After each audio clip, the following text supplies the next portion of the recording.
act or executive orders, executive action that can be taken. We haven't decided what that is yet. They will. But we're compiling it all with help of the Attorney General and all the rest of the cabinet members, as well as legislative action we believe is required. Okay. They believe the American people will pull a John Boehner and roll over. They're wrong, and perhaps more than they know. Or maybe they do know, and they're counting on it.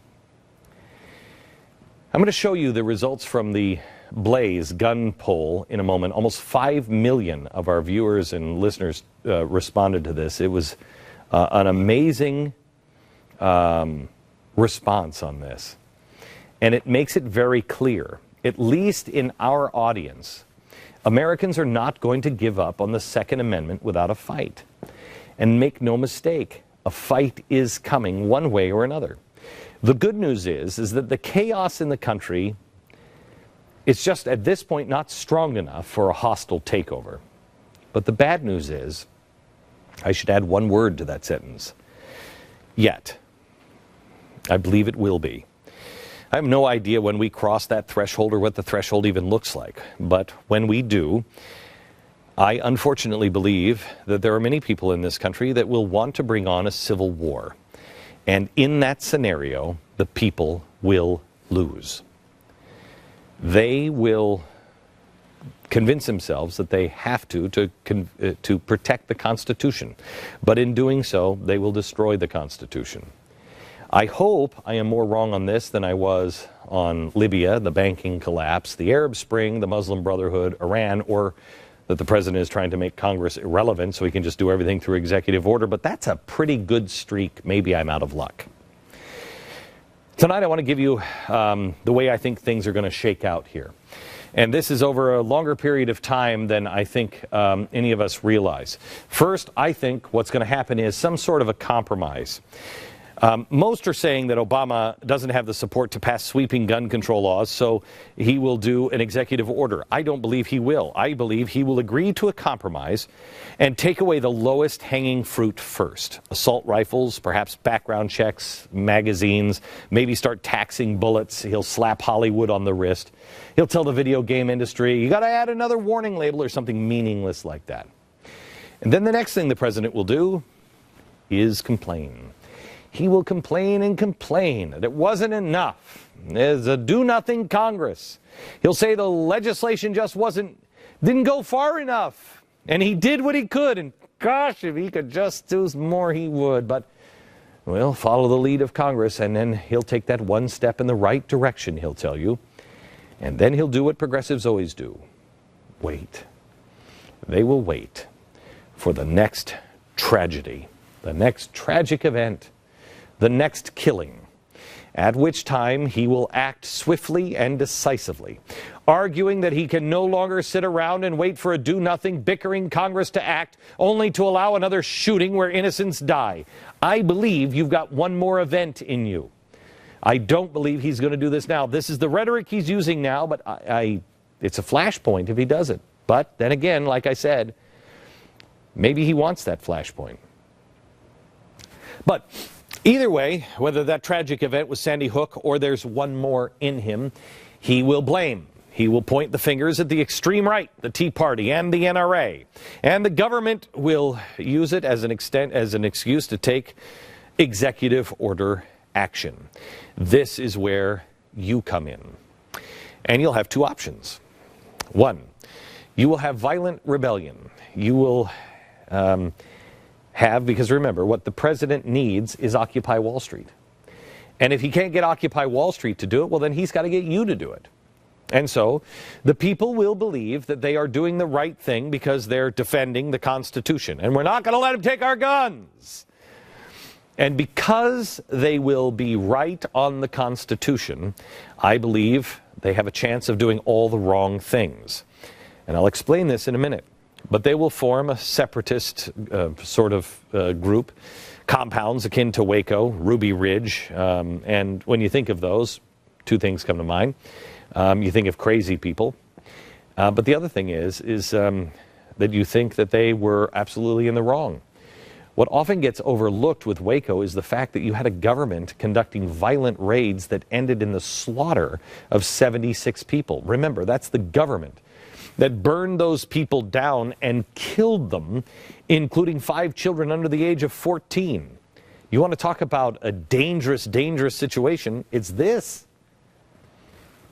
The actions of the government were wrong in both of these. I mean, holding up in a compound is not the solution to an oppressive government. Yelling out, "You'll take my guns over my dead body," is not the solution.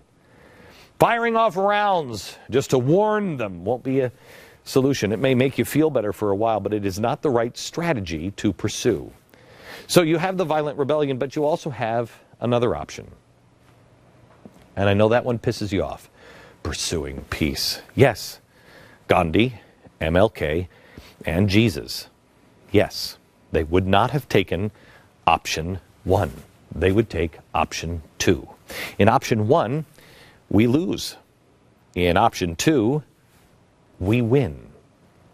If they come knocking for your guns, will you be willing, along with all of your neighbors in a coordinated effort, to say, "You're violating the Constitution, officer. You may not take my guns. You will have to arrest me first, and I demand my day in court"? Do you and your neighbors have the moral courage of your convictions to not hunker down and start shooting, but instead stand up and make your case? Jails, if everybody did this, jails would be so unbelievably packed that even the non-gun owners would be on your side, because you aren't the crazy gun nut that they were told you were. Despite what the media tells you, public opinion is not going against the Second Amendment. It is going for it, and it is getting better. The administration is misleading in order to suppress opposition to their inevitable gun control push. And they are trying to make you now do the work of Occupy Wall Street. But as long as you don't become Occupy Wall Street, the country is on your side. Heated rhetoric, tough talk about fighting to the death, starting a violent revolution takes absolutely every bit of support away from you. And not only here in America, here's the important part. If millions of gun owners rose up in America, that's civil war. Now let's look at the history of civil war and the history of the American Revolution. You needed to get the support of other countries. Do you think an armed rebellion in this country would have the support of even Canada or Mexico or Brazil? Do you think you'd have the support of England, of France, of Spain, of Italy? You'd have every country and international organization, NATO planes would fly in our skies. Anyone who wants to ruin free enterprise, anyone who doesn't understand the American system of government would be against you, because the seeds have already been planted globally. You see, if they just sell this package that the economic crisis that they are under was caused by the greedy, free market people who are gun nuts over in America, you don't think they would help fly planes over this country? You see, they don't see gun control like we do. England's already banned them. They already view you as an extremist, bitterly clinging to God and guns. And when the rest of the world needs a scapegoat, they are already pointing the finger right at you. Gandhi, Jesus, Martin Luther King, the only way out.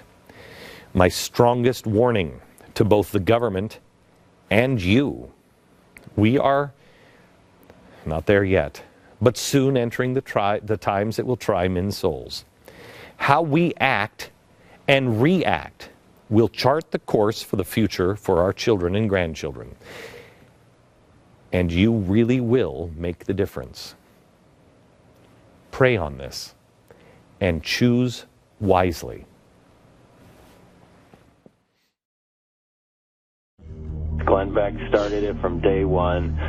They've all done this lunacy about how Obama and Holder are coming after your guns. We're here today to deal with a problem that requires immediate action, urgent action. and the President and I are determined to take action.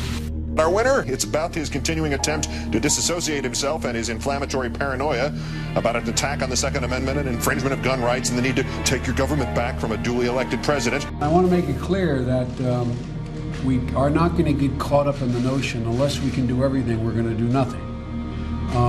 It's critically important we act. The Baxter doesn't seem to understand his words can have consequences. There are executive orders, executive action that can be taken. We're compiling it all with help of the Attorney General and all the rest of the cabinet members, as well as legislative action we believe is required.